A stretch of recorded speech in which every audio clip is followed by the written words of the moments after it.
Aujourd'hui, j'ai envie de vous parler d'un classique horrifique des années 80, Poltergeist. Lorsque Steven Spielberg abordait le genre fantastique ou science-fiction à cette période, il le faisait toujours en laissant une grande part au merveilleux, comme avec E.T. l'extraterrestre ou la 4e dimension. Mais en tant que producteur, il aimait aussi s'aventurer vers une vision plus sombre de ce genre d'histoire, comme avec Poltergeist, ou plus déjanté, comme avec Gremlins. Pour Poltergeist, il est même à l'origine du récit initial et l'on sent de manière très forte qu'il surveille son bébé de près. Et après des décennies de spéculation, il est avéré que Spielberg est bien co-réalisateur sur ce film et qu'il a certainement été bien plus présent sur le tournage que Tobe Hooper. Poltergeist, c'est un peu la face sombre des contes que nous offre habituellement Spielberg, et la structure familiale que l'on retrouve immanquablement dans ses films est bien présente, avec toujours une forte dose de récit initiatique enfantin. Spielberg convoque ses thèmes de prédilection qu'il va emmener avec Tobe Hooper dans une direction plus inquiétante. Le réalisateur de Massacre à la tronçonneuse et celui d'E.T. vont donc mélanger de manière très efficace l'ambiance nostalgique à la Emmeline avec une vision plus dark des revenants. On est quand même très loin de l'aspect malsain de Massacre à la tronçonneuse, heureusement. Craig T. Nelson fait partie de ces acteurs avec lesquels on a forcément grandi et que l'on retrouve régulièrement,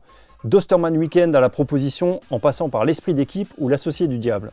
Il fait partie de cette culture populaire américaine et sa partenaire à l'écran Jo Beth Williams également. En retrouvant de tels acteurs, on replonge forcément dans une époque bénie bercée par le cinéma et la magie opère encore à un niveau nostalgique. Et que dire de la figure mythique enfantine par excellence avec cette petite fille blonde innocente qui se met à parler aux esprits? La jeune Heather O'Rourke s'insérait parfaitement dans l'imagerie familiale véhiculée par Spielberg et elle incarnera encore 2 fois Carol Anne dans les suites de Poltergeist. La gentille petite famille qui vient s'installer dans la tranquille petite ville nouvelle de Cuesta Verde va peu à peu perdre ses repères avec l'enchaînement d'événements paranormaux de plus en plus intenses. Les parents et les 3 enfants vont se retrouver confrontés à des forces étranges et de plus en plus hostiles. La première à s'en rendre compte est la petite Carol Anne qui se met à dialoguer avec quelqu'un à travers l'écran brouillé de la télévision. Chacun va essayer de conserver sa place au sein d'une structure qui va être mise à mal et les parents vont tenter tant bien que mal de ne pas montrer à quel point ils sont tout aussi dépassés que leurs enfants. Là encore, on retrouve un thème cher à Spielberg avec la vision rassurante du cocon familial dans lequel les gamins peuvent donner libre cours à leur personnalité, sachant qu'ils pourront toujours s'appuyer sur la solidité et la raison chères aux adultes. Mais lorsque ces deux notions, confrontées à des événements inexplicables, commencent à se fissurer, les adultes eux-mêmes sont en perte de repères et vont tenter de se raccrocher à quelqu'un pour survivre à cette épreuve. C'est là qu'ils vont faire appel à des experts en parapsychologie et à une mystérieuse femme censée être capable d'assainir les maisons.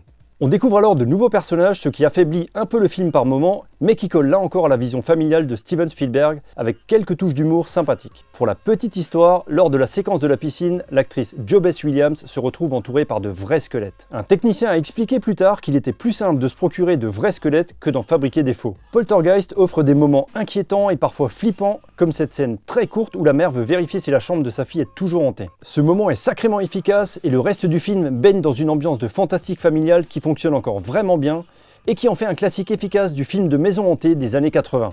Si vous appréciez le contenu de cette chaîne, n'hésitez pas à commenter, liker, partager et à vous abonner.